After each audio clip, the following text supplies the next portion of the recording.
Why don't you say what I'm signing? Sure. The first item that President Trump is signing is the rescission of 78 Biden-era executive actions, executive orders, presidential memoranda, and others.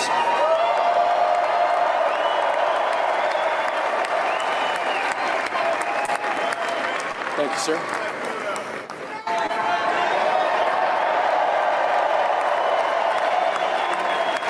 Thank you. The second item, President Trump, is a regulatory freeze, as you announced in your speech, preventing bureaucrats from issuing any more regulations until we have full control of this, the government and this administration.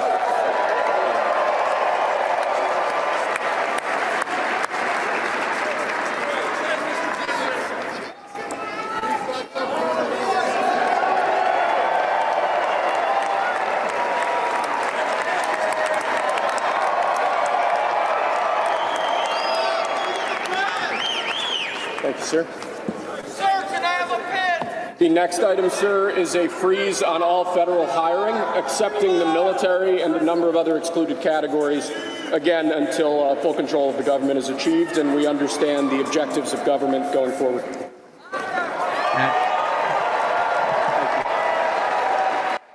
And they went on and on and on and on. Over 200 executive orders have already been signed and sealed by the one and only Donald J. Trump. And he wanted to make sure that all of us were a part of it. Okay? I saw Jack Posobiec tweet out. It was so funny. Jack Posobiec said, I want a 24/7 channel of just Donald Trump signing EOs. That's it. That's the most entertainment I could ever imagine. And wait until you see what the polls are saying.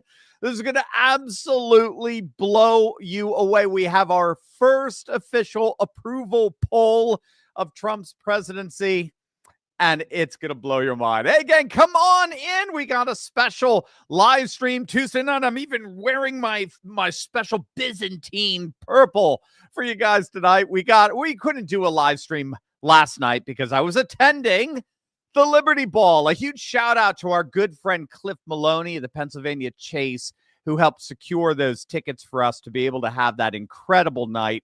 And it really did cap off, of course, an incredible day. It was amazing walking around the city. Gang, I told you this in some of the videos that I was doing on the scene videos. It really felt as if the MAGA faithful had taken over DC. And I'm totally serious about that. I've never seen this before. Everywhere you went, there were people wearing MAGA hats, 47 hats. There were Trump flags. Yeah, that's scenes from the Liberty Ball. That was so cool last night. President Trump was one of 3 balls that he came and made an appearance at. I saw a lot of who's who that were there. And we just had a great time. It was just the fun, the fellowship. Everybody was high-fiving each other. And you know what? There was law and order in the streets of D.C. I never felt safer. I absolutely never felt safer in a city that's obviously been ravaged and rotted out by the Democrats. Everywhere you walked around D.C., there were National Guard troops or police officers from all over the nation, by the way. We had a great chat with an officer from Arkansas. Everybody was cold. It was 15 degrees in D.C. last night. But our spirits truly, genuinely were warm, warm in fellowship, warm in patriotism and excitement for the new golden age that has officially dawned. So we got back today and I told my crew, I said, my gang here, I said, hey, we got to go live tonight. Let's have some fun. Let's just chat with our peeps. So our super chats are up, as you know. Of course, it's the golden age, right? We are now fully remonetized after a full year of demonetization. So fire away any questions you might have. It'll be an honor to answer them here on this live stream. I mean, it's just such a joy, gang, to just spend this incredible historical moment with you as much as we can, just to savor this as we celebrate the first full day of President Trump's return to office, a return you all made possible because of what you did on November the 5th. And I believe that's exactly why he set up that table at his rally and began signing executive orders right in front of tens of thousands, and then went to the Oval Office and actually had a press conference while he was signing the executive orders. Blew everyone away. They couldn't, they were watching the Washington establishment get dismantled in real time. And I've got a list of the executive orders that he's already signed that are already now law. It's going to blow your mind. Take a look at the very first approval rating poll of Trump's presidency. This is awesome. This is from Insider Polling. It's a poll of 800 registered voters.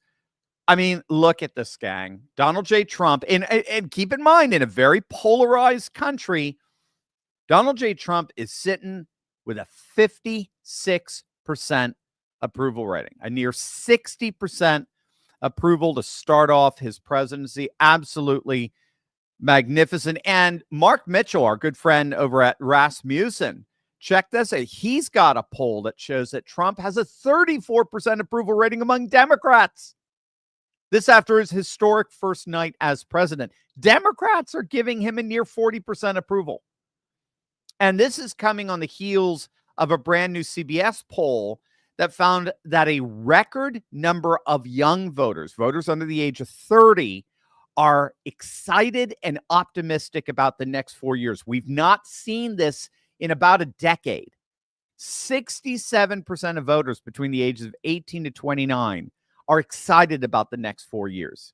60, near 70%, 62% of voters between the ages of 33 and 44 are optimistic. 60% of those between the ages of 45 to 64 are optimistic, and 51% of those over 65. So it's very, the optimism is through the roof. It's a clear supermajority averaged out. Ironically, that lower number, 51%, that's coming from that final group, the 65 and older crowd. They're the ones who, I'm just going to come out and say it, they're the ones who gave Biden some of his biggest numbers, unfortunately, back in November. They're the 65 and older crowd are the ones more comfortable, shall we say, with the status quo, with the politics as usual, and everyone else pretty much voted Trump. It actually turns what's known as the cultural backlash thesis on its head. The cultural backlash thesis argues that the only real supporters of Trump and the nationalist populists throughout Europe are the old white men. This is sort of their last hurrah. They're seeing this woke, progressive, younger generation take over, and voting for Trump and voting for Giorgia Meloni or voting for Marine Le Pen or voting for the AfD in Germany, that's just a cultural backlash, they call it. It's just the last hurrah of a dying generation. When in point of fact, it's actually the opposite. It's the dying generation. Their last hurrah is voting for the establishment. It's voting for the sort of neoliberal, neocon establishment that they're most comfortable with. It's the Gen Zers who are far more prone to go with the new nationalist populists. Check this latest study out. It's very, very interesting.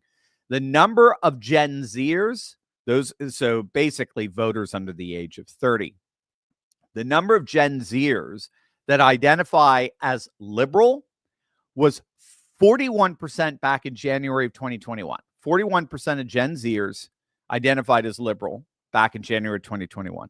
Look at the number today. It's dropped to 27%. It's dropped. It's just not cool to be liberal anymore. I mean, it's just bottom line. That's what we're getting. It ain't cool to be liberal anymore. Someone needs to tell that pagan priestess that occupies the Episcopal Church that. But regardless, liberalism is increasingly being identified with lunacy. On the flip side, the number of Gen Zers who identified as conservatives was only about 16% back in January 2021, whereas it is now 24%, a near 10-point move. So we can see where things are clearly moving. The country, along with the rest of the world, is moving to the right. And so it's no wonder that Trump is seeing this massive boost in his approval ratings. It also helps that virtually every single one of his EOs that he's signing all 200 have at least 70% approval ratings. I was talking about that with Clayton Morris the other day on his program right after on Unredacted. Is it Redacted? Unredacted? I'm forgetting. But on his wonderful program, we were talking about how virtually every single one of Trump's EOs they have at least 70% approval. This is the super majority of the nation, the new MAGA consensus, getting our government back, getting our city back. Here's a sample of some of the EOs that Trump has already signed. So Trump has officially declared a national emergency at the Mexico border, vowing to deploy troops to the region, including the National Guard. He's also instructed the Secretaries of Defense and Homeland Security to construct additional border barriers, a massive border wall. Looks like he is finally going to finish that. Trump has designated certain international cartels and organizations as foreign terrorist organizations and announced plans to invoke the Alien Enemies Act of 1798 to target them, particularly with military troops. Trump reinstated the Remain in Mexico policy, ending a program that released asylum seekers in the United States while their cases were being considered. That's what the Biden administration had done. The U.S. Customs and Border Protection website said that appointments made on Monday through the Customs and Border Protection One app, remember, at certain border crossings, have been canceled. Remember, people were actually able to cross our border illegally after filing one of these applications on this Customs and Border Protection website app. That now, that Trump has nixed that program, and that now is as I understand it, is a blank webpage. There's nothing there. Trump has empowered officials to repeal, repatriate, or remove any alien engaged in the invasion of the southern border. That's the words he's using now. That's the word he's using. He's calling it an invasion.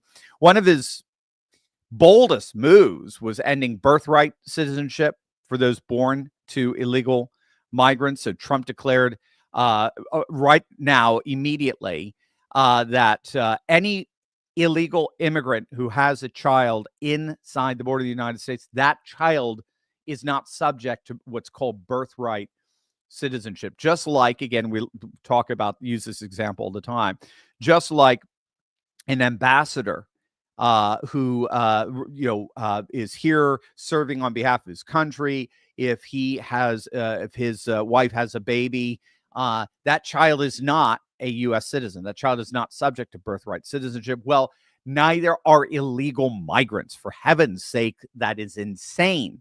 To think that if you're here illegally and you have your child within our borders, that somehow they're an American citizen, and then all of a sudden now the child's family has all of these rights and privileges of American citizenship. Trump also declared a national energy emergency, ordering expedited, deregulated drilling, as he's repeatedly vowed, drill, baby, drill, right? One order specifically targets energy production in Alaska, so that rescinds former President Biden's protections around the state's coastal areas. Protections. That's how Axios puts it. No, it's President Biden actually working against our national interests and the vibrancy of our economy. We now have a president that wants our nation to succeed and wants us to economically thrive. Trump also officially, again, withdrew from the Paris Climate Agreement. Thank God. Trump established Monday. He established, I believe, yesterday. It was one of the very first executive orders that he signed, that there are now in the United States, the federal government now recognizes only two sexes, male and female. That is an official position of the U.S. government. That is on all official documents. There is no longer this notion that there's an infinite number of genders. Sorry, big tech. It's over. It's over. You don't get to enforce that anymore. He rescinded a Biden administration provision that allowed transgender people to serve in the military. He's not gone so far as to ban trans service people but he has set up, he has basically set up the prerequisite for that ban. So we'll see if that comes in. He officially withdrew the United States from the WHO. Hello, the World Health Organization. We are no longer a part of it. We'll not be sending them a dime, and we are not under any, we're not under their auspices in any way, shape, or form. He ordered the immediate dismantling of all government DEI initiatives and a return to a merit-based hiring system throughout federal agencies. He required, of course, a full-time return to in-office work for all federal employees. He ordered a hiring freeze on all government positions. And then for me, the big one, the one we've talked a lot about, just like we predicted, President Trump did indeed on day one issue the dreaded Schedule F executive order, which strips government workers of all of their protections from being fired. This is huge. Trump actually began the day today with posting a message on Truth Social saying, quote, that our first day in the White House is not over yet. My presidential personnel office is actively in the process of identifying and removing over 1,000 presidential appointees from the previous administration who are not aligned with our vision to make America great again. Let this serve as official notice of dismissal for these 4 individuals. So Trump didn't just say, hey, yeah, we're gonna start getting rid of 1,000 officials who are not aligned with our vision for MAGA. No, then he said, he's not just talking theoretically. Then he said, okay, and it's going to start with these 4 top leaders, these 4 individuals. Let this be serve as their notice of, shall we say, retirement. And then he named Jose Andre from the President's Council on Sports Fitness and Nutrition, Mark Milley, of course, from the National Infrastructure Advisory Council, Brian Hook from the Wilson Center for Scholars, and Keisha Lance Bottoms from the President's Export Council. And then he said his 2 favorite words, you're fired. You're fired. You're out of here. You're gone. So don't let the door hit you on the way out. This is all part of the great purge that Trump has promised. Many of them have self-deported. We've been talking about that in the last month leading up to January 20th. We had reports, a number of reports coming out that lifetime Washington bureaucrats were resigning. They were resigning en masse. They were leaving. They weren't going to stick around. Obviously, we saw these major Biden cabinet members leaving one by one, resigning, knowing that Trump would have fired them on day one. Jack Smith being probably the major guy, not a cabinet member, but a special prosecutor. So Trump is making good on his promise to purge. He is actively on day one of his presidency, actively purging the federal government of any and all loyalists to Biden and Obama. It's one of the more, what do you even say about all this? It's the most astonishing and brazen move of any incoming administration we have ever seen. We've simply never seen. And in the same vein, Trump has officially revoked I'm sure you've seen this. He's officially revoked the security clearance of the 51 spy agency swamp rats who claimed that the Hunter Biden laptop was Russian disinformation, even though they knew it was authentic. They knew it was authentic. Same with the snake, John Bolton. His security clearance has been stripped, as well as his Secret Service security detail. I didn't even know he was getting Secret Service on taxpayer dime. Let that freak pay for his own security. Why should we pay for it? So, well, we don't have to worry about that anymore. He gone, as well as his special Secret Service security. And this is really huge. A number of commentators have been making the argument that the expulsion, particularly of these 51 so-called intelligence experts, is absolutely key to getting our government back. And that's because they constitute the major players that run what is, in point of fact, a shadow government behind the back of the president. This is what Trump fully realizes now coming into his second term, that he didn't understand in his first term. There is a whole network of unelected bureaucrats in the three-letter agencies who basically run the government. Obviously, we've seen that in the last 4 years, did we not? Right? There is a whole network of unelected bureaucrats in the three-letter agencies who basically run the government completely irrespective of whatever the president wants. And they inadvertently, being the idiots that they are, they inadvertently outed themselves. They identified themselves in that ridiculous stunt back in October 2020 when they came forward and claimed that Hunter Biden laptop was Russian disinformation. These idiots, ironically called so-called intelligence experts, these idiots outed themselves. They're the ones who represent the leadership structure of this shadow government. And by outing themselves, they made it easy for them to be fired, to be kicked out. They've been kicked out of those positions. That's why this expelling those 51 so-called experts was such an important power move on Trump's part. And so as Rod Martin points out, very good commentator, this isn't about revoking security clearances. That's what you have to get. This is not about revoking security clearances. What Trump just did there is he just broke up the permanent power structure that's been controlling our country from behind the scenes. These are the same people who pushed the Russian collusion hoax. They censored real news. They manipulated elections, and they defrauded the voters, and they protected their own. They are now all gone. All 51 of them. It's over. On day one, Trump did not waste a minute. He began destroying the permanent power structure that has been controlling our nation from the shadows for years.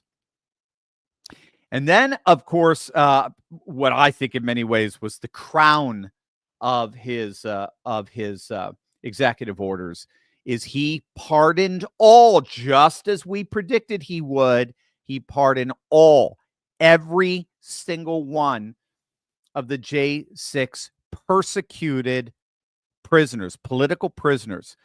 Now, there appears to be some snags. We're getting reports that some of the prisoners are experiencing delays, deliberate delays in their release. Now, I could tell you as well, my colleague knows personally one of the prisoners, someone who's been imprisoned now since January 2021. He is out. That has been confirmed. So we do have at least a personal anecdote here. I'll be curious what you guys, and let me know in your comments, or if you have any, you want to put something in the super chat about this. But we do have a personal confirmation that they are being released. If there is any monkey business going on here, those who are obstructing the implementation of this executive order need to be identified and fired immediately without hesitation, period. And we're even, at the same time of this, we're even I can't even believe I'm about to say this. We're even beginning to see the United States Senate align around Trump's agenda. This is, to be honest with you, I didn't think this was going to happen. I certainly didn't predict it. But you may have seen this. The Laken Riley Act passed. And it passed with 12 Democrats voting for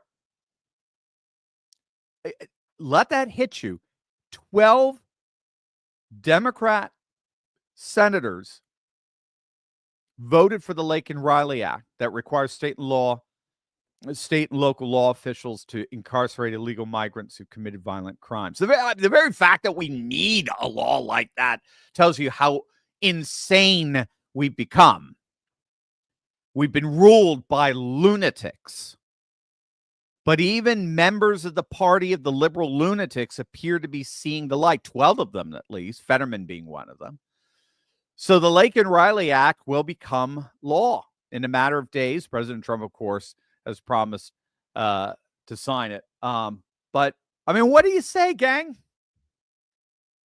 24 hours and it's morning in America again. We've gone from morning, MOURNING, to MORNING. From morning as in sad, flags half step, to morning as in dawn and a new day. It's morning in America again. And this really is just beyond amazing. It's beyond anything we could have imagined. You could get rid of that. Why, Mike? You don't need that. A little late there. Maybe I put it in there to get that. But I mean, it's beyond amazing. It's beyond anything we could have imagined just a short year ago. And astonishingly, think about it. It's only the first full day. Think about everything that I just listened. Those are kind of, bullet points. I mean, there's 200 of these EOs here, executive actions as well. This is just the first day. Can you imagine what it's going to be like by the end of the week? Absolutely incredible stuff. Over to you. I want to hear from you guys. I'm really curious what you think and just how you're enjoying things. Stephen Connors, make deportations great again. I love it, Stephen. Absolutely. Make deportations great again. Yeah, and it's happening. Tom Homan was on Fox News today saying it's already happening now. There's just no way around that. It's we are now in an age of mass deportations. It is happening. Apparently, so you probably saw they were supposed to start in Chicago. I think they identified Chicago as really the primary center for public safety threats with regard to illegal migrants. That got leaked or something. I don't even know if it leaked, but their plans were made known. They apparently wanted it to be a sting. They wanted to be a surprise, and so they pulled back a little bit on that. But he said it's a full go, and the mass deportations have already begun. And gang, if the military presence that we saw in D.C. is any indicator, wow, this is going to be. I mean, if President Trump is doing something like this on a permanent level, this is going to be talk about the restoration of law and order in our nation. It's unbelievable. It's going to blow you away. Thanks, Stephen. Johnny the Whiz Kid. I'm dejected over the preemptive pardons, including Michael Byrd. You can't be pardoned without being convicted or charged. Can SCOTUS look into this? They will be, Johnny. They will be. So the precedent for it that the other side is arguing is Richard Nixon. So Gerald Ford pardoned Nixon without Nixon ever having been, like you say, convicted or even charged. He was threatened that if he didn't resign, that he was going to be eventually convicted. He was going to be impeached in the House. He was going to be convicted in the Senate. He was threatened with it. And then Gerald Ford wanted to put it to an end. But the constitutionality of that pardon was never challenged. So it's not authoritative. There's precedent, but it's not authoritative precedent. Trump is so bold right now, and he recognizes the unprecedented political mandate that he has right now in terms of the political power. I mean, when you have 12 Democrat senators align themselves around a Republican Trump-oriented bill. So, that says it all. So I think this is going to get challenged. I don't think he's going to be in the least bit intimidated by these pardons, and he's going to go after these guys as he ought and bring justice to them, retributive justice, as we call it. And it will inevitably end up in the laps of the Supreme Court. We'll have to see how they decide on that matter. Marilyn Dougherty. And by the way, Marilyn, welcome back. I remember you very well from back when we had our super chat. So it's really great to hear from you again. I'm worried about Trump's AI with vaccines that prevent cancer. Is there any hope? And will Trump's cabinet picks be confirmed? I'm going to have to research that one. I can't comment on your first question about Trump's AI with vaccines that prevent cancer. I have to take a look at that.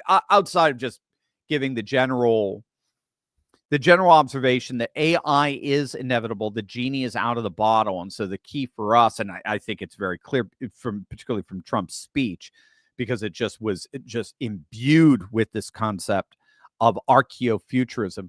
We don't want to put tradition and technology at odds anymore against each other, because they're not. The wall of separation between science and religion, technology and tradition is just completely collapsed. And the world is moving in an archaeofuture direction where traditional, religious, nationalist, populist sentiments live fully compatibly side by side with all of this technological innovation like AI and so forth. And remember, we talk about something called the noosphere.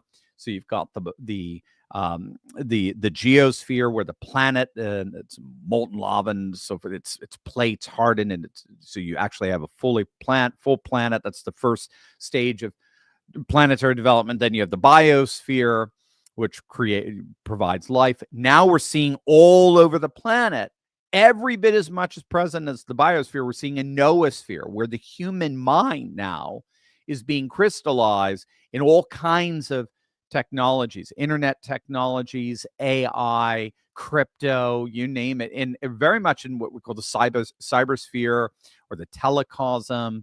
And so, and then the irony is that the AI and the telecosm, the internet, are the cyberspace in general, crypto, it's all liberating the masses. It's liberating the people from the old kind of liberal, modernist, industrial structures, ushering in an age of techno-populism. So technology and tradition are coming together. So we don't want to be anti-AI. We want to be careful with AI. We want to make sure AI is constantly serving humanity and enabling human flourishing, not trying to replace humanity, that kind of stuff that even Elon Musk has said he's concerned about. But generally speaking, whatever AI we adopt, it should be there for the flourishing of our nation, flourishing of our geopolitical position, because AI right now is sort of the new Cold War that's going on, where China and Russia are spending a lot of money on AI, India as well, in order to get a geopolitical advantage over other countries, both political and economic. So anyway, I don't know specifically with the preventative cancer treatment, but I'll have to look into that. Yes, I believe every one of Trump's cabinet members will be confirmed. Everyone. Pete Hegseth will be confirmed. I think Tulsi will be. I think RFK. I don't think we're going to have a problem with that at all. RLC Mark, do you think Gabbard and RFK will be approved, and what if not? No, I think they will. If not, I see recess appointments, to be honest with you. I don't, Trump, Gabbard and RFK are absolutely essential to be in Trump's cabinet in order to, again, crystallize the political realignment of the new populist movement. So the populist movement is made up of both a populist right, MAGA, but it's also made up of a populist left that originally focused around Bernie Sanders, but then moved more into the RFK, Tulsi Gabbard, Nicole Shanahan, Maha movement to take on more big ag, big farm, especially after 2020, in a way that Sanders never would. Sanders seems to be very much a creature of the swamp. And so Tulsi and RFK, Trump made it very clear they are a part of the team now. They are the representatives of the Maha movement that helped expand the new populism into a too big to rig coalition. And so as far as Trump is concerned, they are non-negotiable. They will be on his cabinet. If the Senate wants to play games, let it play stupid games. He always has recess appointment authority, and he'll take care of that. IT Banner, thank you for everything, Dr. Steve and team. Thank you. Help keep me and my family sane in insane times. Congrats. Oh, my. And thank you so much for that gift too, IT Banner. Thank you so much. It is my honor. It really is. IT. I mean, look, and I'm gonna.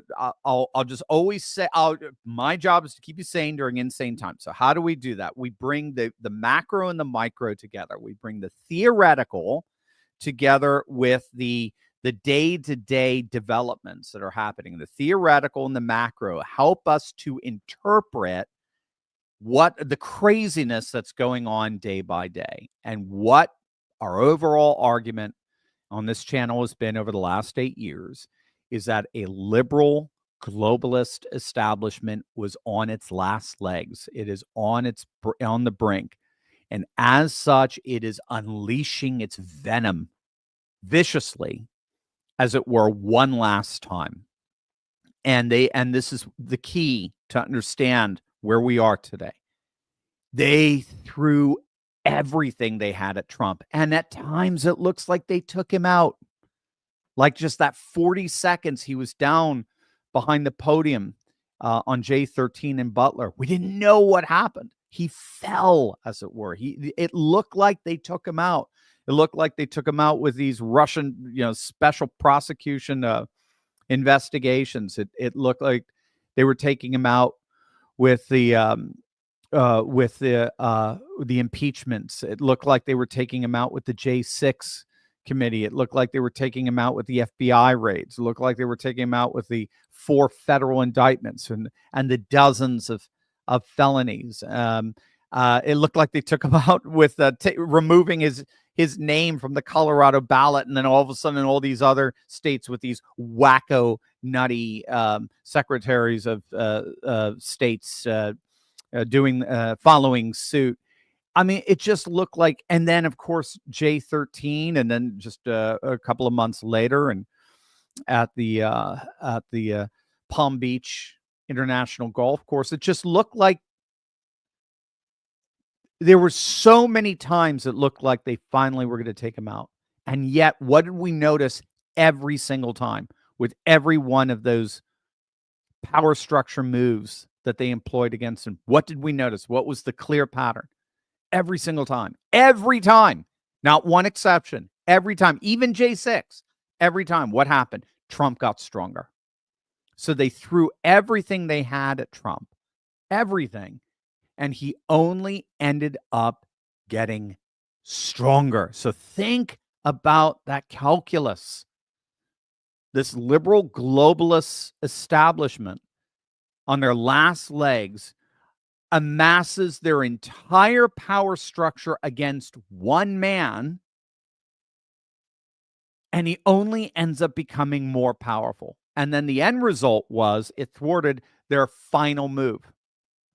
Their final move was election fraud. That was their final recourse. And the irony is, because of everything they did before, because he ended up getting stronger and stronger and stronger every time, the result was that he had amassed a political coalition that was too big to rig. So it guaranteed the defeat of their final tool at their disposal. So that's the irony. They took all the tools possible to try to destroy him that they had at their disposal. And they had one final tool, and because he got stronger and stronger and stronger with all the previous tools that they took out and the previous antics that they took out to try to destroy him, their last final one ended up getting buried by that strength that he had accumulated by virtue of all the previous attempts to take him out. So to me, it was clear there was no way they could win that. That calculus is one where we are guaranteed to win. And we went into this saying, well, look, we don't know. They could pull off a final crazy thing on November 5th. We don't know, but here we go. Here's what's happening. And it looks like we got this. And when he won the popular vote, like we said, we talked about with the Gallup polling of political self-identification is the single most accurate poll in every presidential election, if I recall, in the last 40 years.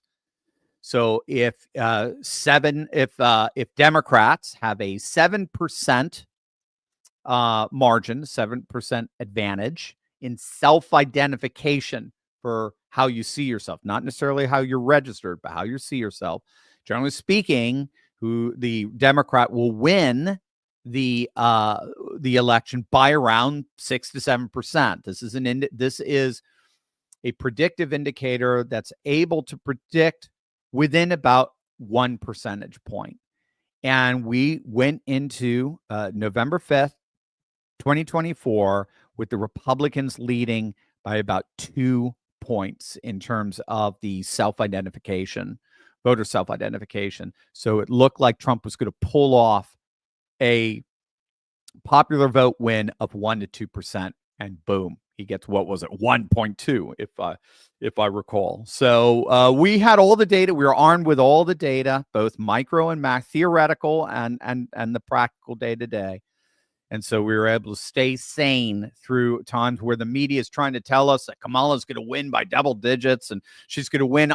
She's going to be the first Democrat to win Iowa in 30 years and blah, blah, blah, blah. I mean, it was absurd. It was nuts. And we were able to get through it. So thank God. Thank God. White House. Ooh, is the White House golden tonight? I love it. Oh, that's from Micah, our producer. Oh, I love it. So the White House apparently now is lit up in gold. Only Trump. Only Trump. Thanks, IT Banner. Love you. Ben, the some 8,000 pardons from ex-President Biden are before the convictions. They are null and void. Yeah, that's going to be the thesis. What do you do if someone does get convicted of a crime? Does the pardon that was issued before any kind of conviction, does it get nullified in some way, shape, or form? That's going to be the question. I do believe it's inevitable.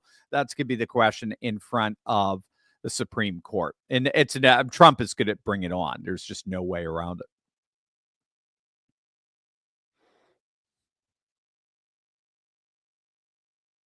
Zach, 2007.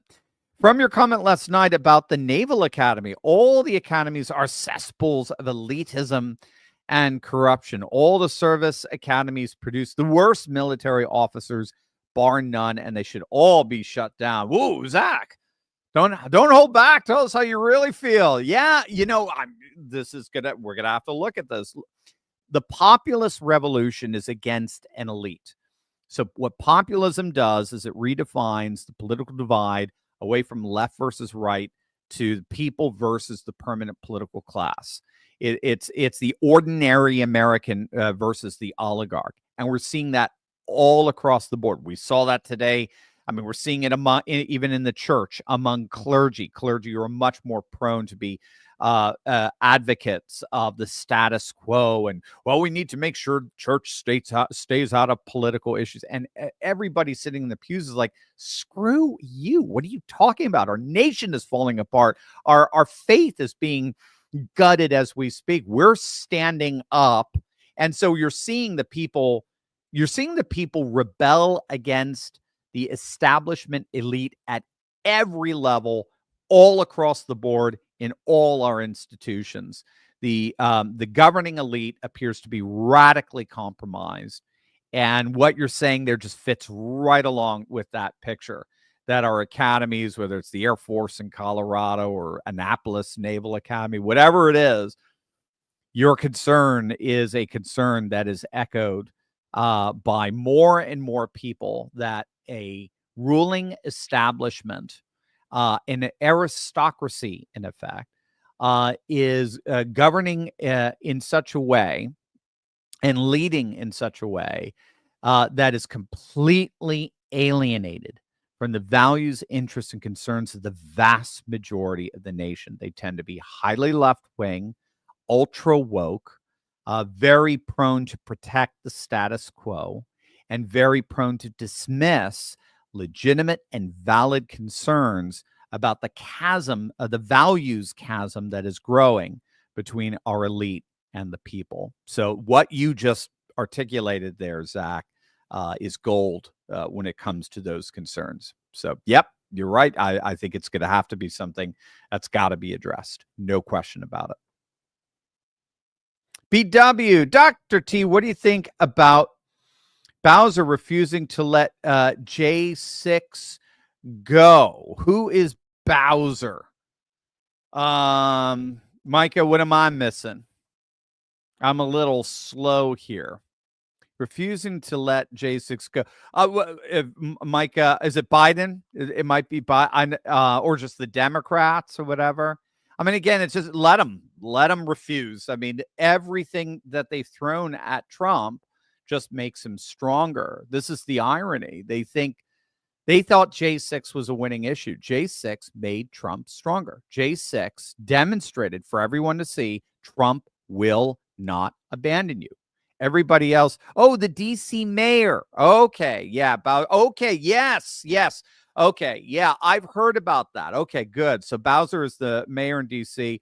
I've heard about that. Is it he or she or whatever is obstructing? The mayor is obstructing, allowing the prisoners to be released. It's a federal issue. It's not a local city urban issue. So Bowser, this mayor, will only end up getting crushed by the measures taken by Trump. Again, this is their last hurrah. They're doing everything they can. They're going. Some of them are going full Ceausescu. They don't read the room. They're not recognizing what's happening here. They can't fathom any other way of understanding reality. Reality is by its nature liberal globalist. It's woke. It's Democrats calling the shots. It's Democrats with the moral high ground. It's the legacy media amplifying their agenda, and the American people falling in line with that amplification. They can't see any other world. And now it's a new world that's dawning. It's a new world of technopopulism that's breaking through all of that infrastructure, delivering Trump with a political mandate, the likes of which we haven't seen since. I think it's even stronger than Reagan, because Reagan was constantly dealing with Democrat Congress. So let this mayor stand in the way. This mayor will get run over. There's no way the Trump train will steamroll this person. Rock dog, Dr. Steve. When does Trump tell the Epstein list since pedo Joe Biden all the sewer rat traitors? When does he make it known? Yes, that's what we're waiting for. We're waiting for the big reveal. I have a feeling he's giving that over to Cash. We'll have to see, or Tulsi once they have. So Cash will have the FBI. Tulsi will have all the 3-letter agencies under her auspices. And generally speaking, the National Intelligence Director, the NID, is not that powerful a position. I think under Tulsi it will become extremely powerful in order to rein them in. I think so. Trump is waiting to bring those guys in, but those apparently it's all going to come out. The Epstein list will be fascinating. So that's certainly what Elon Musk promised. No question. Carter, the poor government official getting axed. Yeah, I'm sorry. It is so hard to feel sorry for these people. It's just, I mean, given the fact that they all vote Democrat, they've all entrenched themselves in Northern Virginia or in Southern Maryland there, and they've just created this cesspool that just seeks to further amass their own power and wealth and job security at the expense of the nation. It's very difficult to feel even a semblance of sympathy for these people. Sorry. I mean, it's not like I want them harmed. It's like, bye-bye. Here's your pink slip. As Trump said today, you're fired. You're gone. Bye-bye. Go find work in the private sector. See what scumbags on the left in the private sector are going to hire you. Maybe we'll keep an eye on who does. Yeah. So I'm with you. It's very difficult to feel sorry for these people. Mitchell, I was Outbound caller for the Trump campaign.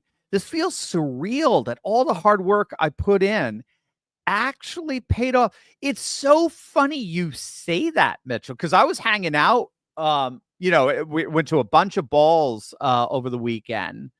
And then, of course, last night's big Liberty Ball.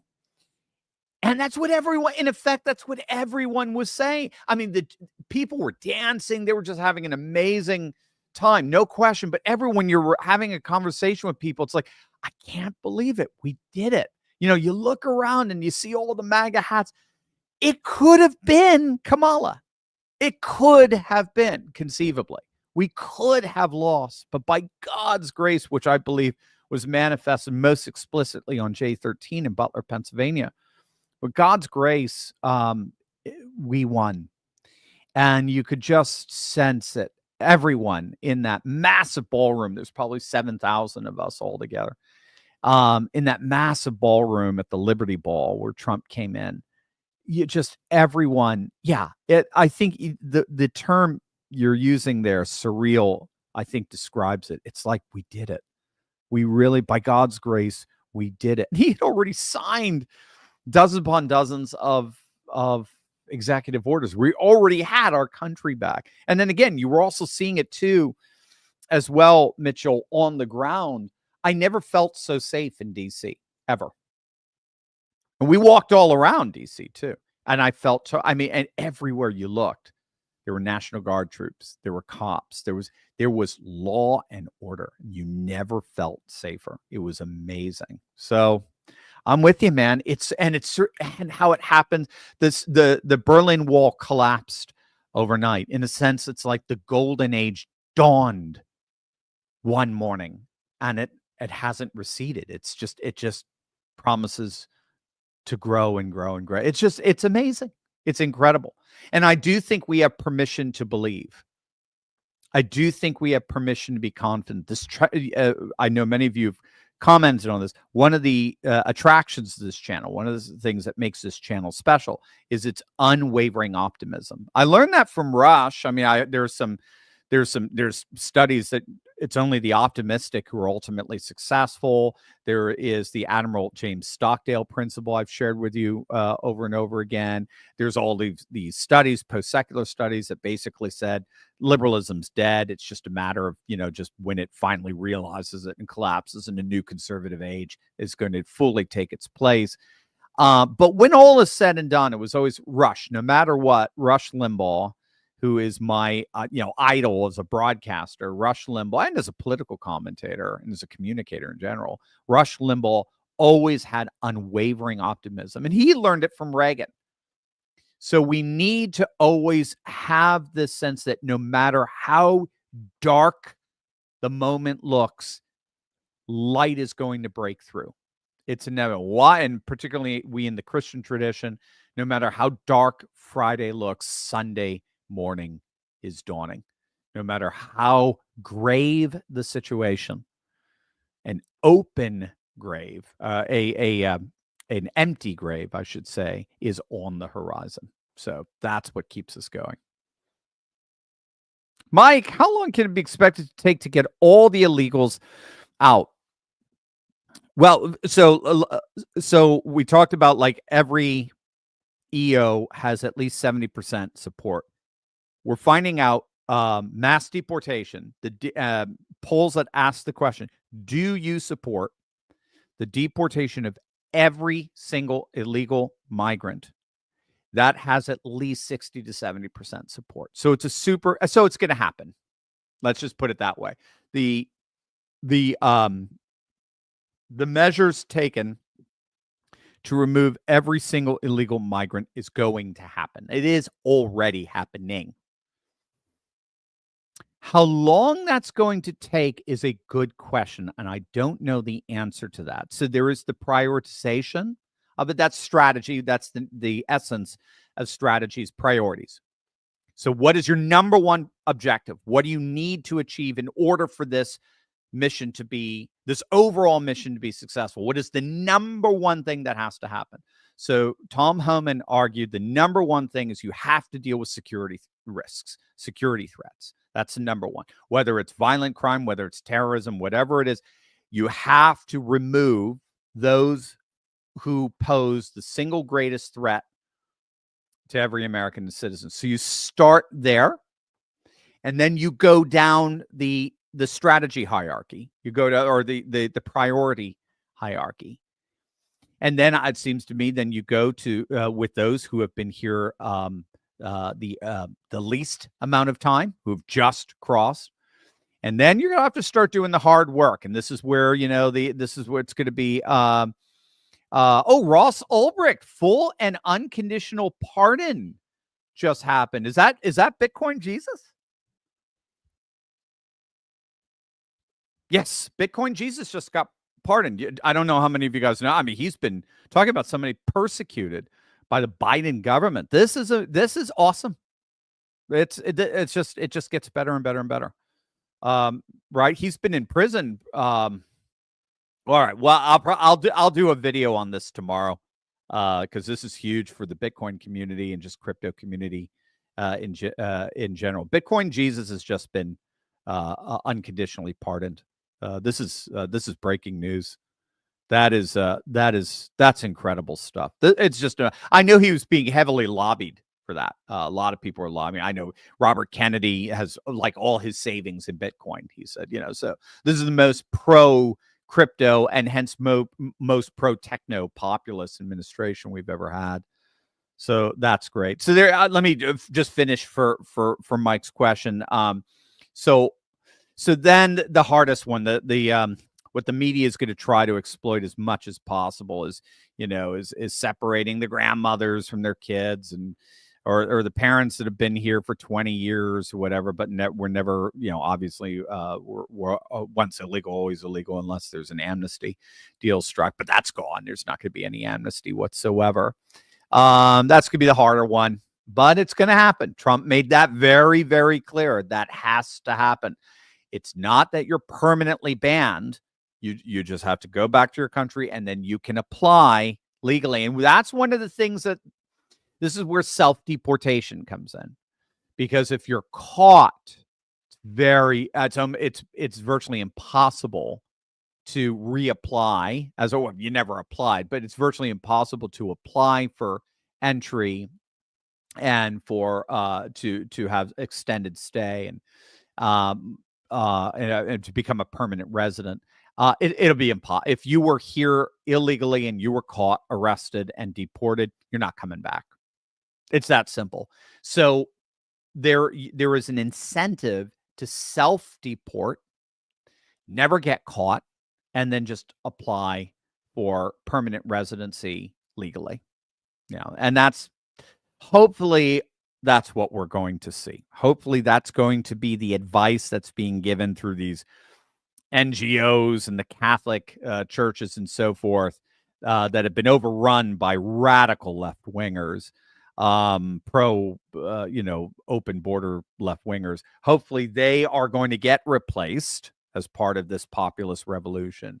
And then families are going to be counseled that if you want to have permanent residency, go back to your country of origin, apply, keep saying reapply, but apply for the very first time. And then you can, then you have more of a chance of actually becoming legal here. So there you go. So it's going to take time, Mike. That's the only, I gave all those details for you to basically say, and again, I don't know how long it's going to take. So I really, in the end, comes down to the prioritization scale and how long is it going to take to get all of the security risks taken out. And then we go down the list, those who have been here the least amount of time, and then you're going to have to go to those who've been here for a decade or whatever. So The Bandit, I've been watching your channel since 2020. Thank you, sir. Thank you for being here with us. And I just want to tell you thanks for keeping me sane during the Biden years. Thank you, The Bandit. I love your little thumbnail there. One of my favorite movies, actually. It's the first time I ever discovered Jackie Gleason was with the Bandit movie. Burt Reynolds and all. But yeah, I just remember The very first one, uh, when Jackie Gleason is introduced, he comes out of the sheriff's car and he's just looking all tough. And I watched Smoking the Bandit with my mom as a kid, and she just started to crack up and laugh. And I didn't get it as a kid. I'm like, what's so funny? She's like, oh, that's Jackie Gleason. He's just so funny, kind of. And then I got it, as the movie went on. So anyway, just a little shout out, little appreciation for your emoji there. Douglas Kubler, the fight censors Trump, should defund NPR and PBS. Absolutely. I am 1000% in support of that. NPR and PBS have become nothing more than temples to wokeness, and they should be completely and totally defunded, period. Or here the other deal is just give them over to Alex Jones, give them over to Jack Posobiec, totally MAGA-ize them, completely MAGA-ize them. But otherwise, just defund them. They completely are no longer fit for purpose. The Bandit, the whole election saga reminds me of the story. The Lion King, it's a hero. So the Bandit, it is the hero's journey myth, and it really does define us. It is in our DNA, the hero's journey. So in the 19th century, scholars identified it as probably the single most archetypical myth out there. So basically, you have a period of equilibrium where someone who's about to become a hero doesn't recognize it, like a Luke Skywalker, right, or a Frodo Baggins or so forth. They're living in a relatively stable environment, and then everything around them goes nuts. It's one of the key differences between classical mythos, and mythos doesn't mean it's not true. Mythos means this is a meta story, a meta narrative that defines who we are, like the American story or something like that, that goes beyond any individual person. But we all love this story because we feel that it's part of our lives in some way, shape, or form. So one of the key differences between classical mythology and like modern, TV shows, sitcoms today, or woke movies, is woke movies are all about internal turmoil. And, and I'm having all these problems that I need to resolve, and I need to follow my heart and all this sort of stuff. Whereas in classical mythology, the person at the beginning, that the soon-to-be hero, is actually pretty good. They're pretty fine. They're just living their best life, everything. And then the world around them collapses. The world around them falls apart. And in some way, shape, or form, they end up getting cast out, either voluntarily, involuntarily, whatever it is. They end up getting cast out from that original equilibrium. And then they're in a world of turmoil.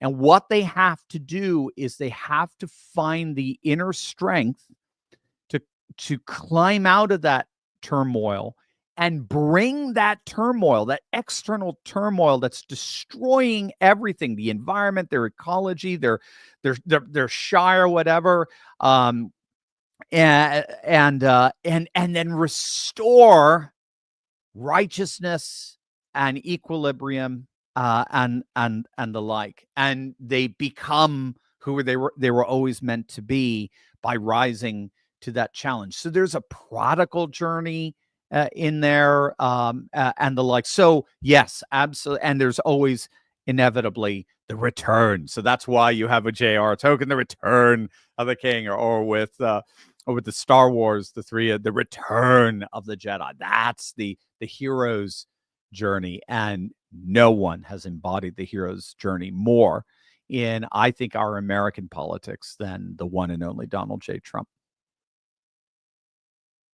David Mott, good to hear from you, my friend. How can we ensure Joe Biden is investigated, indicted, and thrown into prison? I don't know how we ensure that. So you mean the true president of the last 4 years, right? Joe in heels, as it were. It's just going to be, Micah, you mentioned Hamlet as well. Absolutely. Although there's a tragic element in Hamlet too. It's a good question.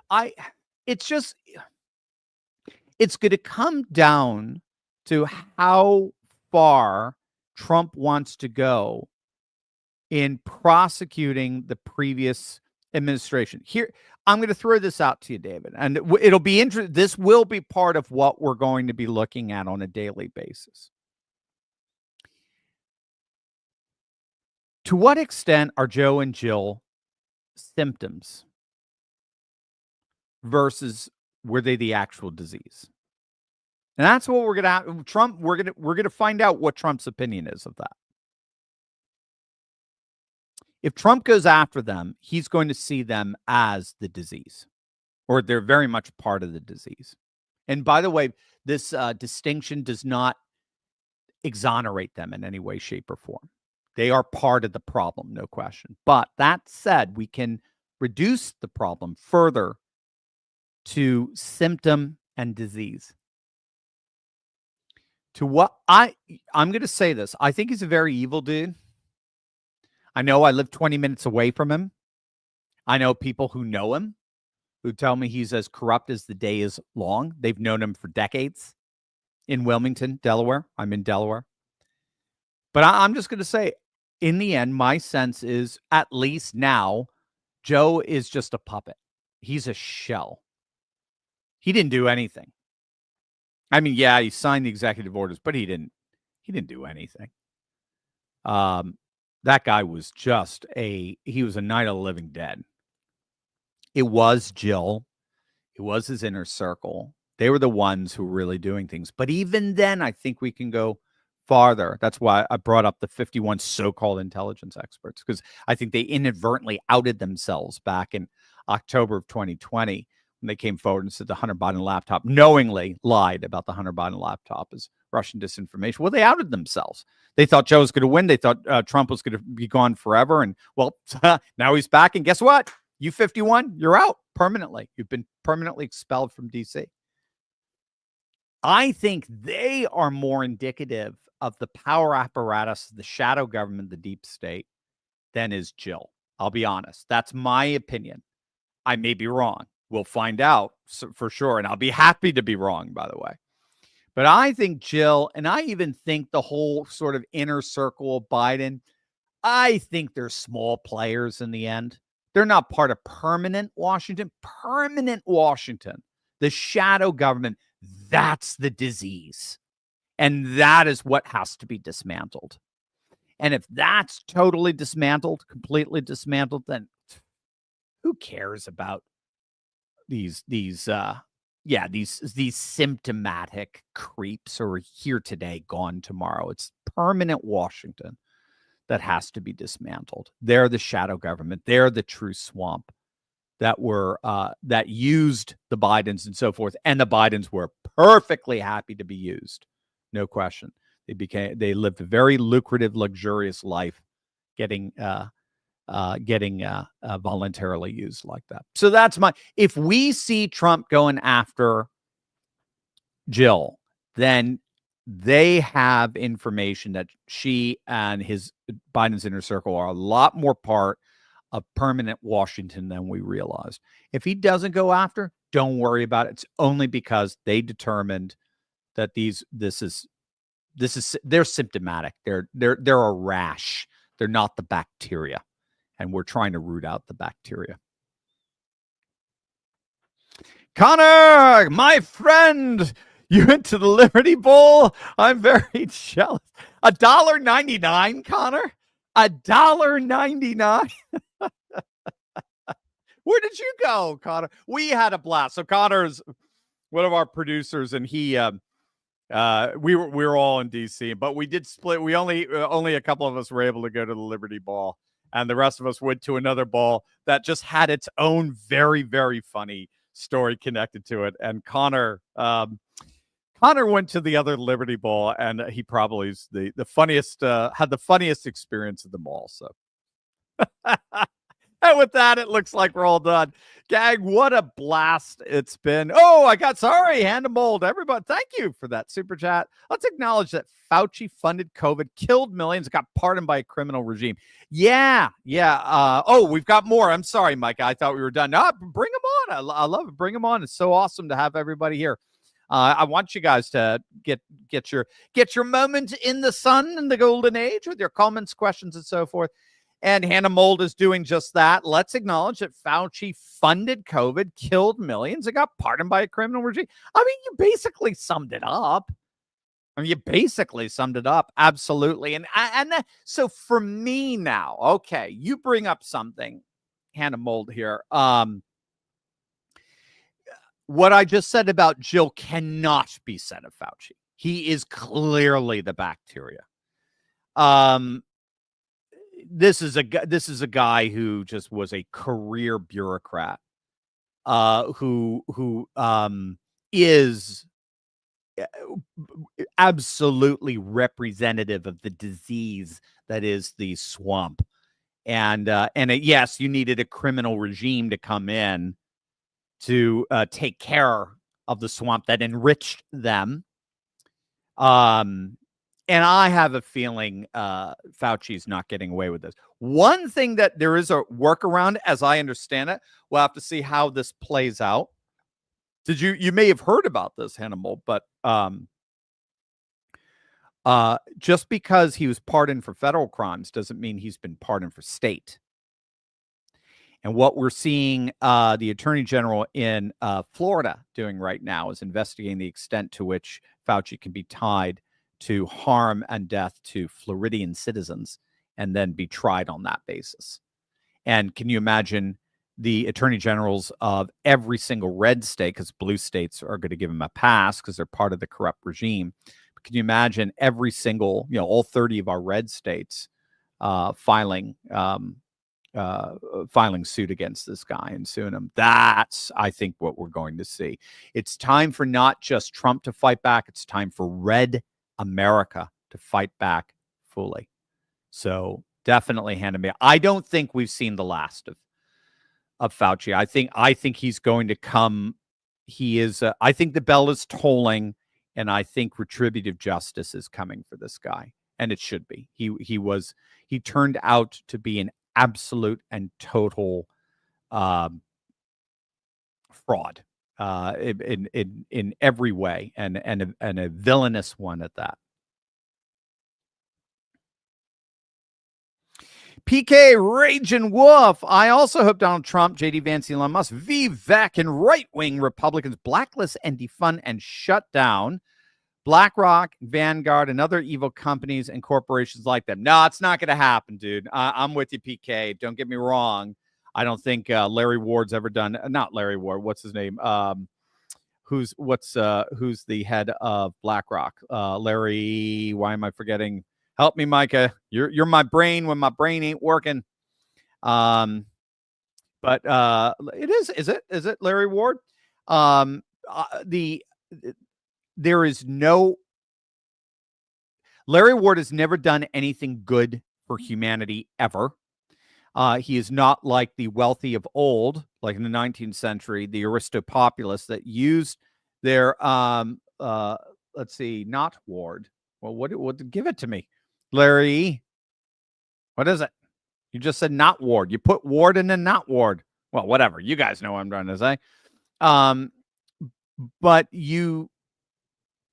back in the 19th century, the aristocracy, when they were at their best, used their power and wealth to realize and enact and build the values, interests, and concerns of the people.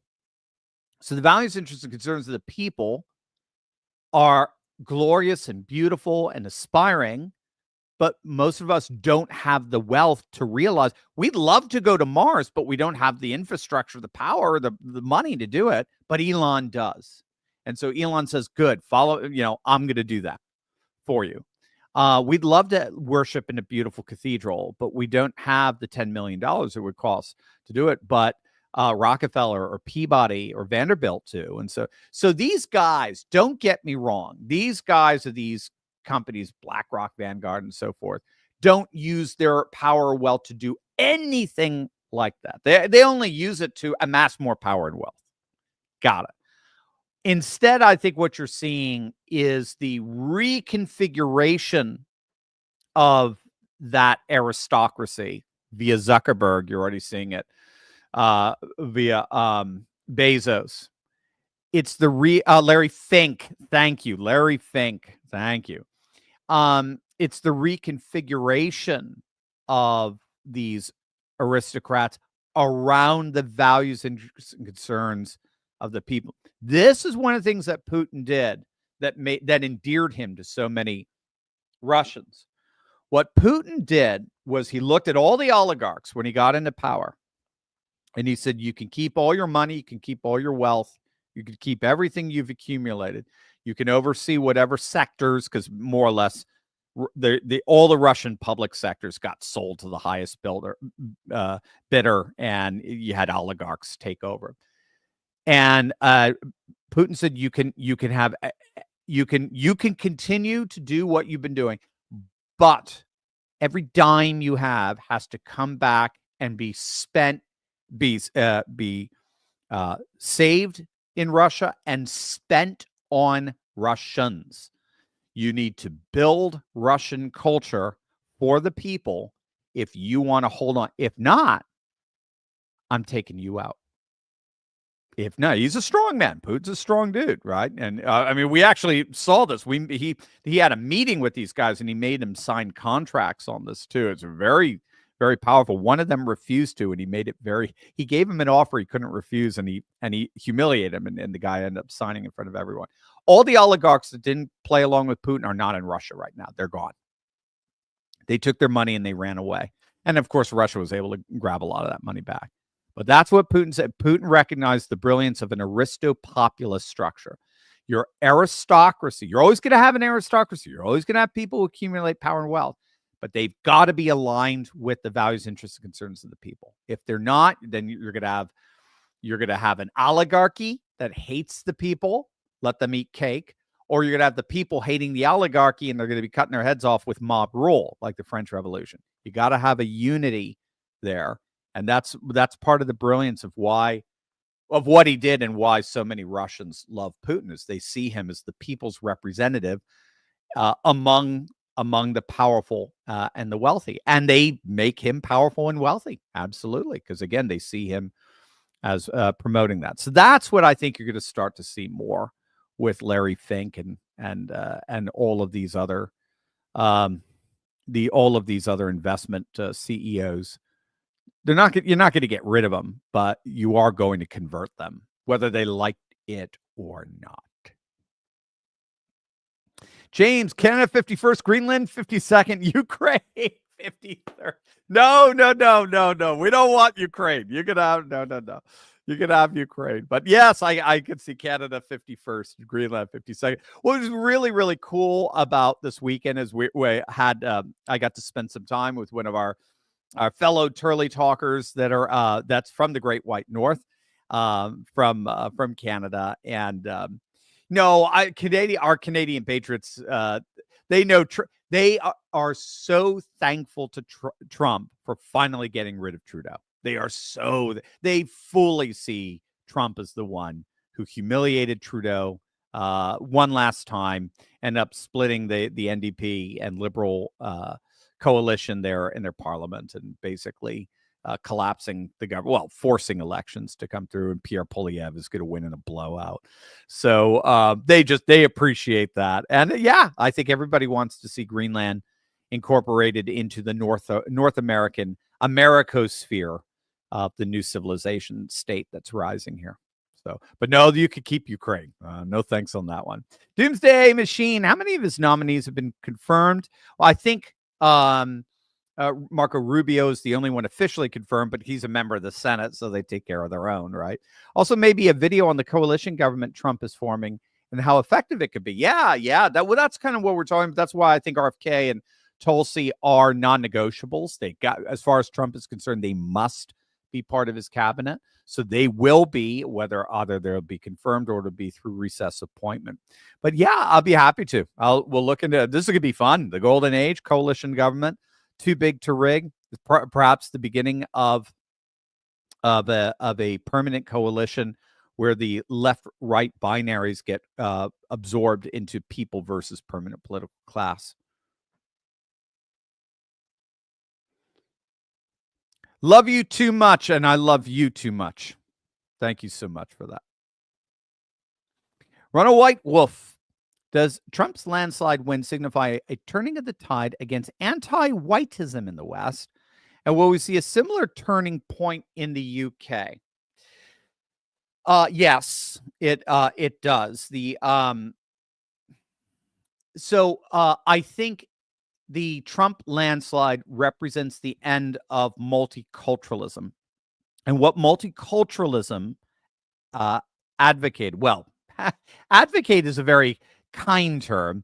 What multiculturalism enforced through penalty of excommunication was the notion that if you are minority of a minority ethnicity, you are allowed to be as ethnocentric as you like. As a matter of fact, the more ethnocentric, the better.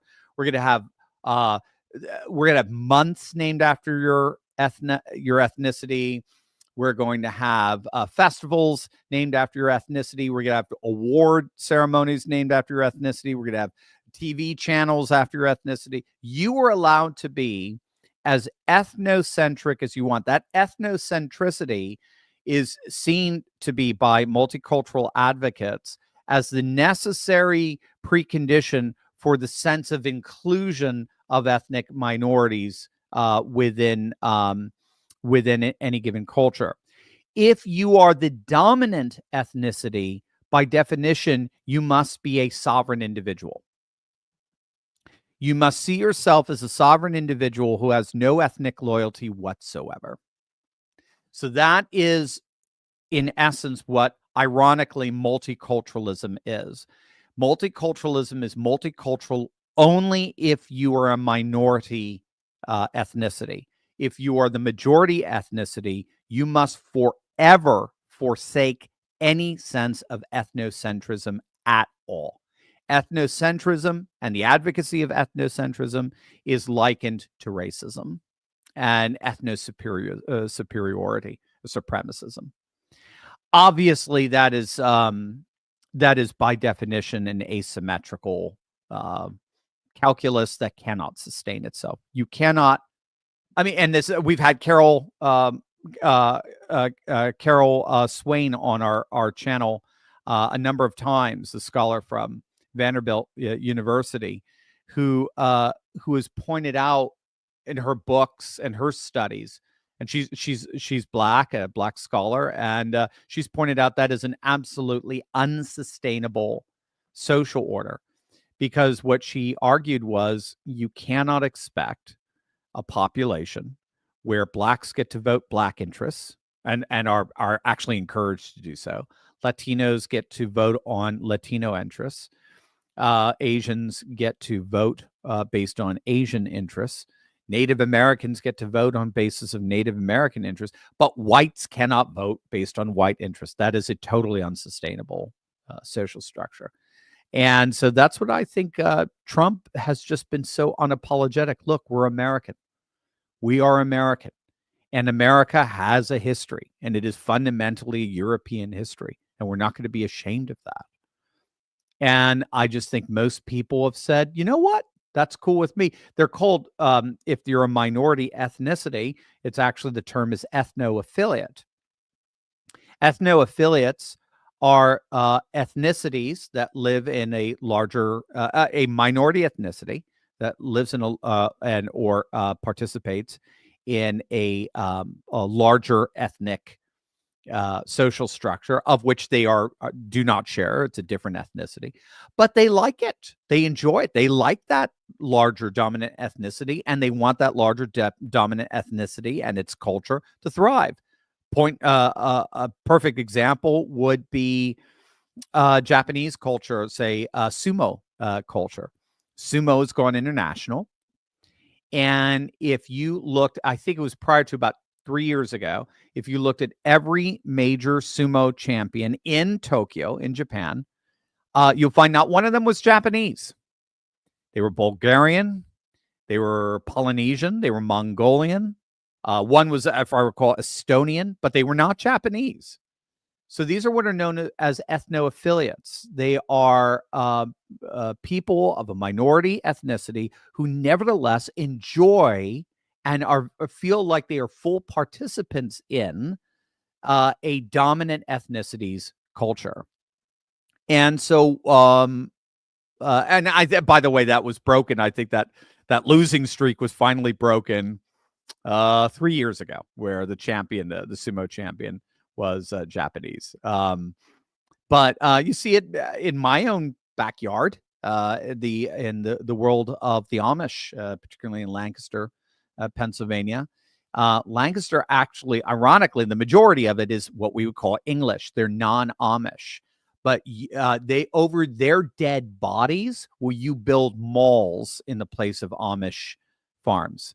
They find themselves to be an affiliate of this culture that they're not a direct part of, because they don't share the, as it were, the ethnicity of it, but they love that culture. They're drawn to that culture, and they want that culture to thrive. And that's where Trump is coming from, I think, in the end, with the MAGA movement. Is it coming to the UK? Apparently so. This is, I just read on his Substack that Matt Goodwin had a long, extensive conversation with Steve Bannon. And Steve Bannon said the very dynamics that are happening in the United States are happening in the UK as well, in its own way. So UK has its own unique dynamic. Just in the same way the Brexit dynamics were absolutely essential for Trump to win a few months later in November. So June 23rd was preceded and was the prerequisite to the very same kind of border economic and cultural concerns that animated the Trump presidency in 2016. Well, I think now it's reciprocating. It's kind of going in this chiastic structure. You went from Britain to the U.S. Now we're going from the U.S. to Britain. So this kind of this it's known as a chiasm, A to B from B to A. And I think we're seeing the same thing here, especially after the rape gang scandal. That 30-year scandal is I think going to finally be the undoing of both the Tories and Labour. And it looks like Nigel and Reform are positioning themselves to swoop in and take on the new consensus. We'll see. We'll keep an eye on it, but it looks like that's what's happening. So yes, I think multiculturalism's collapsed here, and I think it's about to collapse in Britain as well. How it collapses, how it works out, it's going to be unique, obviously, to British society. We're more Republican. We're more Roman, as I understand it. You're more Athenian. So it's going to work out in slightly different ways, but definitely same dynamics there, and definitely the same heart, the same patriot heart that we all have. I'm here again. I'm hearing rumblings that that Elon is 100% dedicated to freeing Tommy Robinson again, because he thinks in the end, when all is said and done, Tommy. Maybe God. What's the old say? God draws straight lines with crooked sticks. Whatever you want to say about Tommy, what he was calling out this gang rape scandal from years ago, and he was the voice crying in the wilderness, and nobody would listen, and he got people to listen. He did. Hannah Mole, does Trump DOJ have a similar pathway to circumvent the mass pardons and other aspects, such as J6 political prisoner recourse, Liz Cheney, and everyone on the committee as well? Does taking it back to the states bypass presidential pardons? Are there limitations? So it's a great question, as several questions. As I understand it, yes, states can fight back. So I think they can get individual a mass amount, probably 1,500 cases of suing, particularly the J6 committee, in terms of the way that they demand, and then of course, that's going to force discovery. It's going to demonstrably show how badly they lied and how badly they suppressed evidence and the like, what a crooked kangaroo court it was. And then again, that implicates the legacy media that tried to prop them up as the most immaculate committee since, of course, the most immaculate election in human history back in 2020. Blah blah blah blah. So yes, I think at the state level, we're going to be able to take them out. And I do think Trump is going to go after them, and he's going to bring to the laps of the Supreme Court the question of whether or not you can pardon someone who has not been convicted. Again, we don't know. It's never been challenged before. Again, the precedent going back to Gerald Ford pardoning Nixon, who had not been convicted of anything at the time. We'll have to see. My namesake, Jonathan Turley, has a pretty, the constitutional scholar, George Washington University. He has a pretty, his sense is the Constitution gives the president very robust power to pardon. So he thinks it's going to be hard to reverse it. That's his personal opinion. And includes the president can pardon himself. It's irreversible. But I don't think that applies to states. So that's what, and of course they don't have presidential immunity. So that's what's going to be so interesting. So I think we're going to see it all happen. I think we're going to see it all play out. I think Trump's going to go after Cheney and the J6 committee. He's making it very clear he's ready to dismantle this entire thing. And I think you're going to see, particularly Florida, Ron DeSantis, Florida, go after them. I think Ron DeSantis wants to get back in the full good graces with the MAGA crowd. This would be a perfect way of doing that. Imagine Ron DeSantis and his attorney general and Florida being the primary means by which this insane, corrupt swamp at least at this legislative level or this committee level, or the ones that he's the one who brought them down. That'll put him in total good graces with everyone.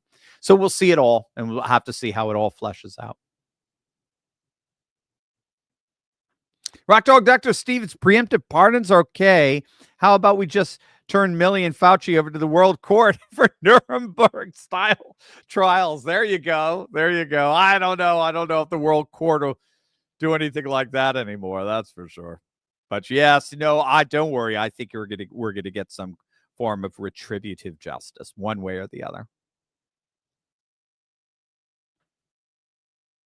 Joyce, Dr. Steve, why didn't Judge Roberts have Trump put his hand on the Bible thing?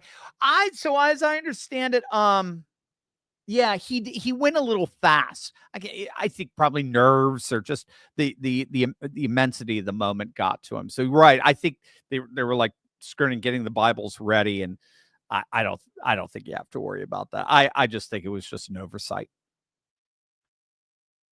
Mike, Dr. Steve, now that Trump is in office, it seems like everyone is backing down and lining up with Trump's goals. What say you? Yep, it's called the new consensus. That's right. So they tried to create a new consensus, fabricate a new consensus back in January of 2021. Obviously, it wasn't working. The media tried to pretend the new consensus, right, which was just more or less the great reset of reconstituting Obama-era conditions and making liberal globalism the unassailable future political and economic and cultural consumerist future for the world. And that all unraveled. That all fell apart. What is really happening now is that there is truly a new consensus. I think the key is several keys. One is everyone's economically hurting, and they want robust economic action here, and they see it with Trump. They certainly don't see it with Biden. They see, two, the liberal international order unraveling all over the world, and they see Biden just overseeing one dumpster fire after another. But thirdly, culturally, remember, wokeness splits the left and unites the right. Wokeness splits the left and unites the right. So you take any woke issue, whatever it is, and you poll Democrats, you poll the political left. Half the political left will support that woke issue, but the other half will not. The other half will reject it. The Bill Maher's, the Piers Morgans. Piers Morgan supported. You obviously can't vote, but he supported Trump. He was very clear. He said Trump's going to win this. So he's clearly a superior candidate. He's clearly tapped into a new consensus. And the new consensus is wokeness can only garner about, at most, 20, 25% support. That's it. 75% of the country is dead set against it because half the left goes against it. And then, of course, the right is totally united against whatever is woke. And there you go. That's your new consensus. I heard it put, it's bad when the left lost the village people.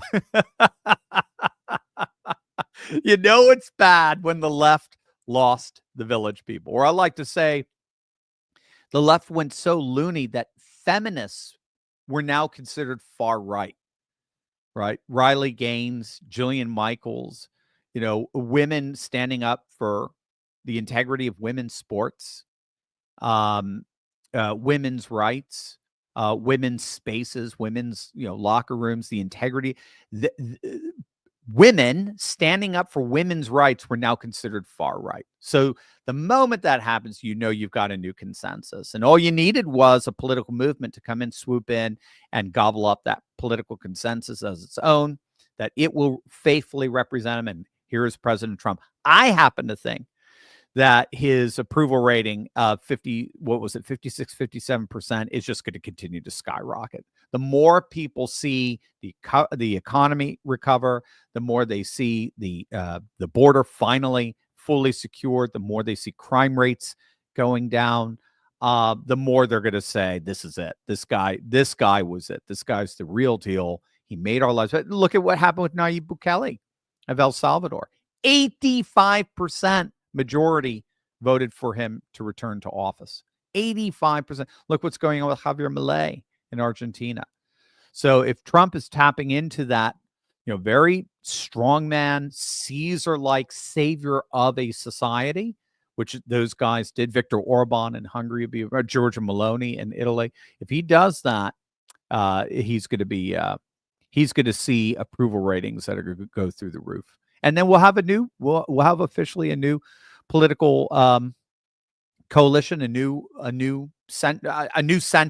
political center, which will be fully MAGA, and JD will waltz in 2028. I know we're being that's way out there. I mean, 4 years is a lifetime in politics, but we're just trying to track with those larger trajectories. All right, a couple of more. I need to finish these up. My good buddy Micah must be getting a bit tired. We've had a long weekend. Dr. Steve, what are President Trump's 30-day, 60-day, 1-year goals in your view? They're going to be all centered around border, economy, and culture. Border, economy, and culture. And then, of course, internationally, he wants to he wants to make the ceasefire in Gaza permanent, and he'll have to negotiate probably some kind of two-state solution. We'll see. That's what the world wants. We'll have to see what he comes up with there.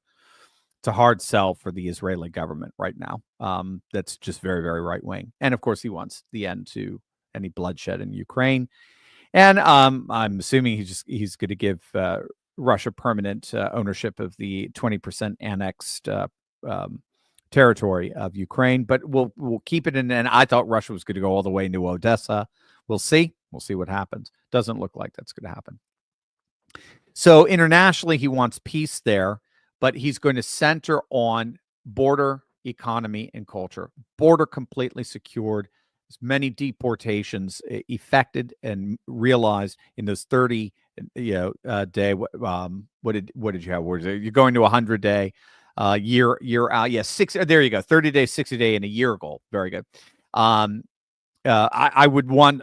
He knows he's got basically 100 days to make this thing pop. He knows that our border security, our economic security, including energy independence, and then the cultural security, the total eradication of all things DEI, all things woke, the restoration of meritocratic society. He knows he's got 100 days to implement that.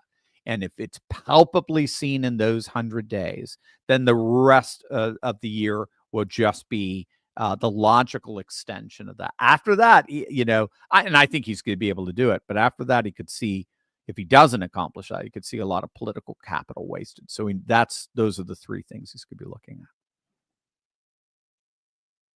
at.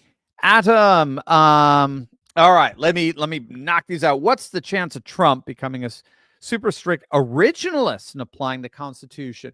Well, it's funny because as far as Doge is concerned, Ron Paul seems to be their go-to mentor, their patron saint.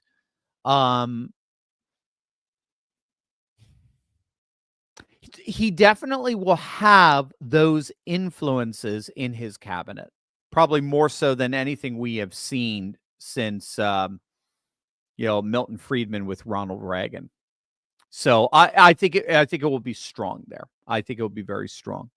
But he is a strong man. If you're talking about an originalist, Trump is going to how do you interpret the originalism? He's going to interpret the originalism with a very strong executive branch, perhaps a bit stronger than a lot of originalists today, who would probably defer more to the legislative branch. PK, Raging Wolf. I'm an atheist, but I'm a right-wing conservative. I believe in my First and Second Amendment. I'm glad the woke communist era is almost finally over. Absolutely, PK. Absolutely. Again, I just think a lot of the old binaries of, atheists over here and religionists over here. I think a lot of those binaries are dropping out. The new MAGA era is where those old binaries are finding a new form of coalescence, so that we recognize, even if you're atheist and I'm Christian, we want tradition, but we want innovation. We want tech.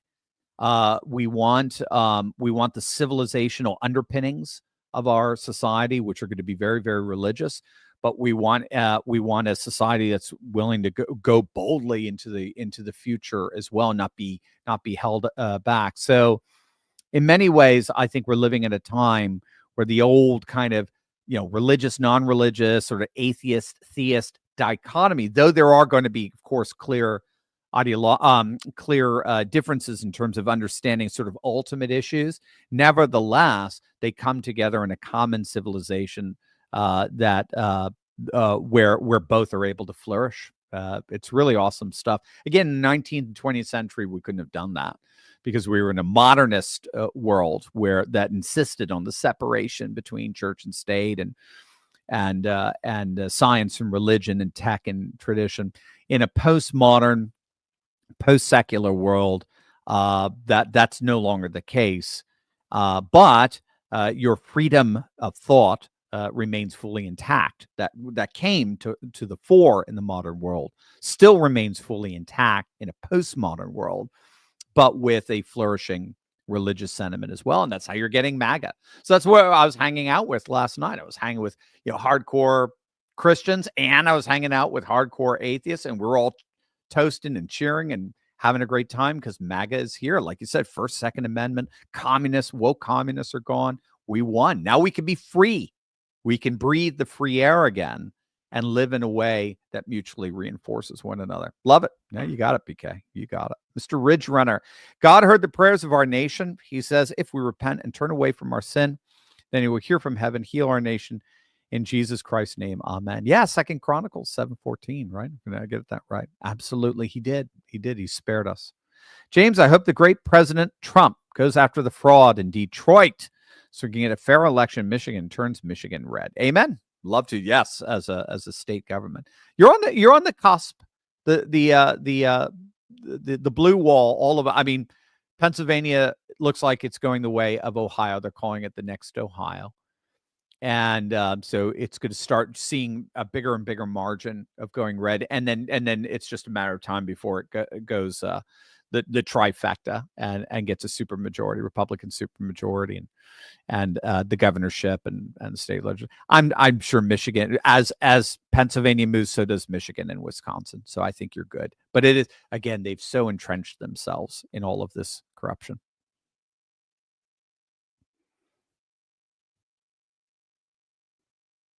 It's frozen, Micah. What do we got? Oh, I'm sorry. No, it changed. Sure. Sorry. If Trump can prove Biden stole the election 2020. Sorry, Micah. If Trump can prove Biden stole the election 2020, could that mean that all his pardons are null and void? And doesn't it mean that all his Supreme Court picks are null and void? That's so cool. That tells me it's not going to happen. It's not going to happen. You know what I mean? I mean, you can only go. No, why would I say that? This is the golden age. Why would I say that? That's a good question, George. You know what? I'm not going to hide behind a cheap answer like that. I don't know the answer.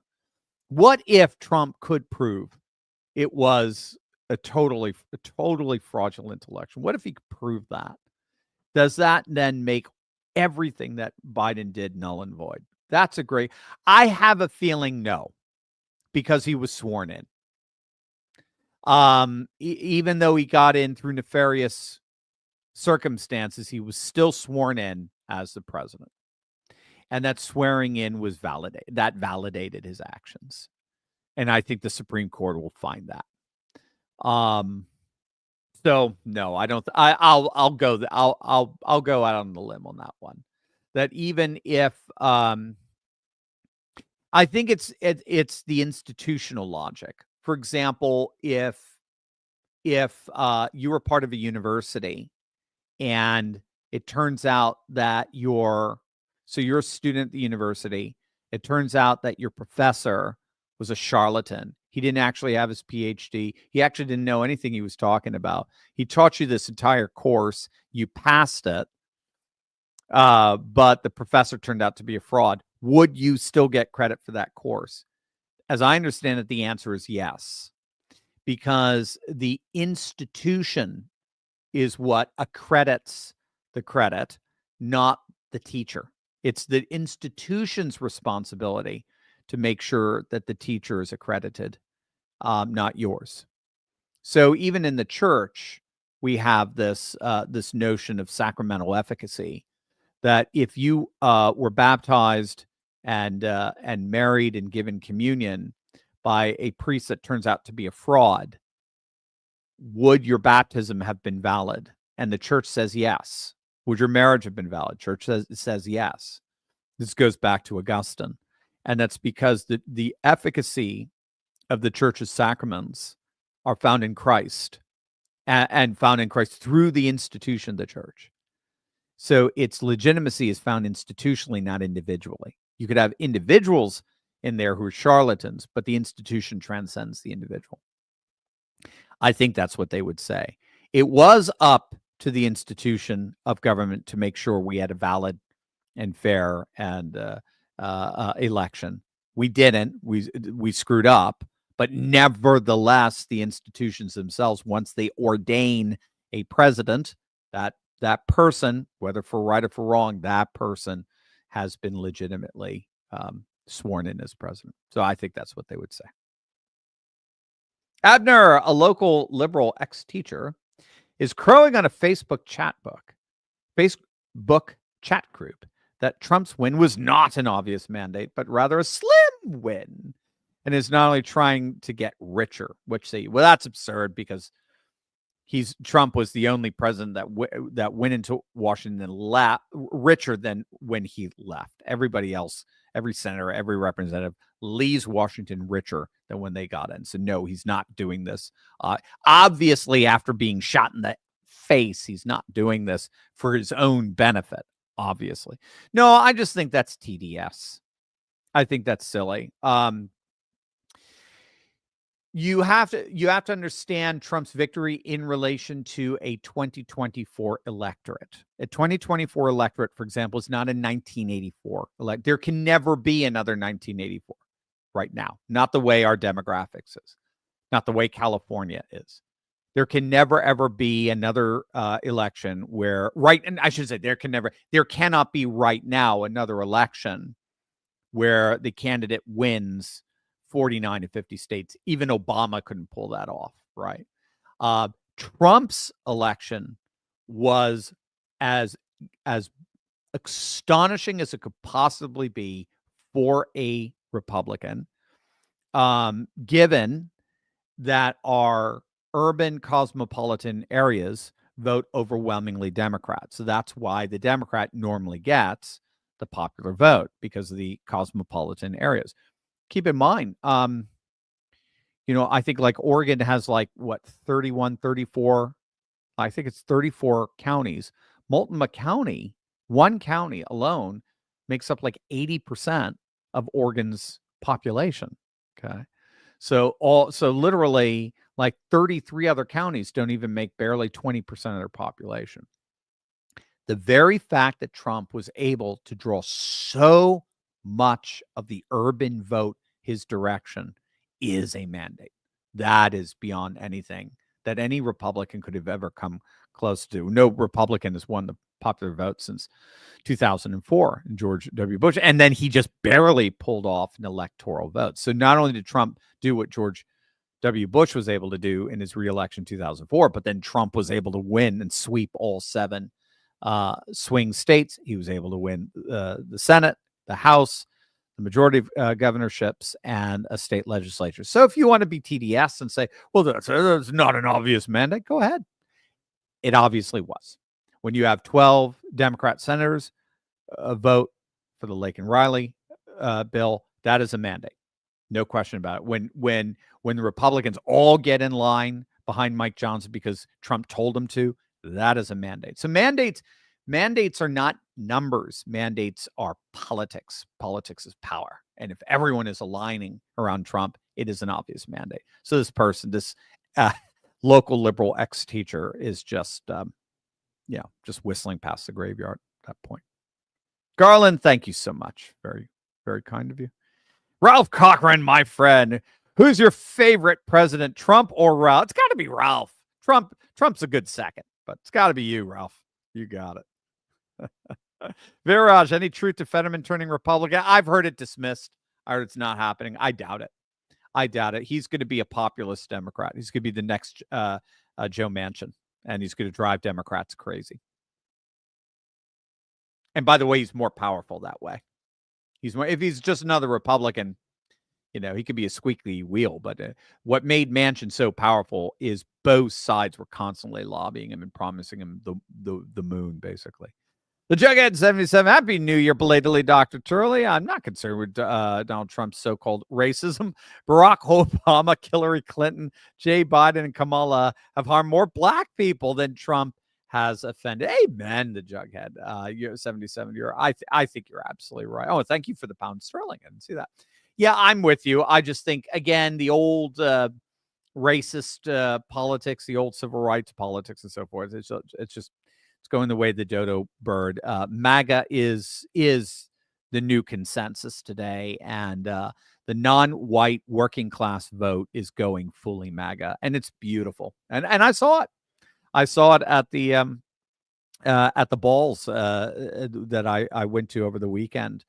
You saw it. I mean, there's plenty of non-whites, for lack of a better term.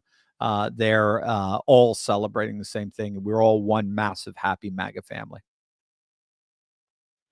Jughead, love and respect from the UK, brother. I love you, my friend. Absolutely. Have a John Smith's and think of me. I love John Smith's. We don't get it over here, unfortunately.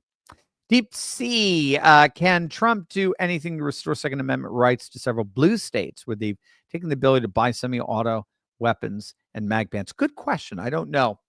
I think the Supreme Court, if they don't intervene, they're going to leave it alone. And they're going to say Trump, they're going to try to keep the federalist structure in place. So, of course, Trump could have federal standards in place, but I think they're going to leave that mostly to the states and the consent or the non-consent of the government, unfortunately.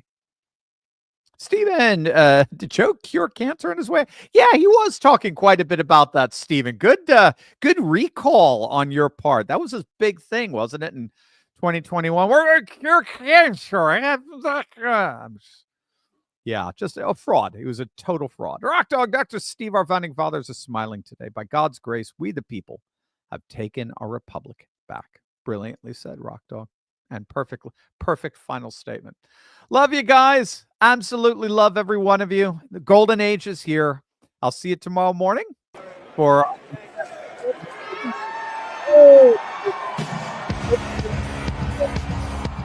talk about a YMCA Caesar. Young Man Caesar Association, right? I love it. Cutting the cake with a sword. Doing the YMCA dance.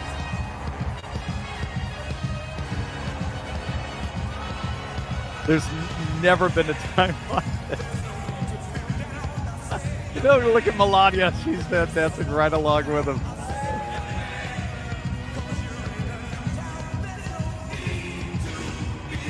It's party time, gang. Absolutely amazing. All right, guys. Have a good night. Love you all. See you in the morning. See you tomorrow. God bless.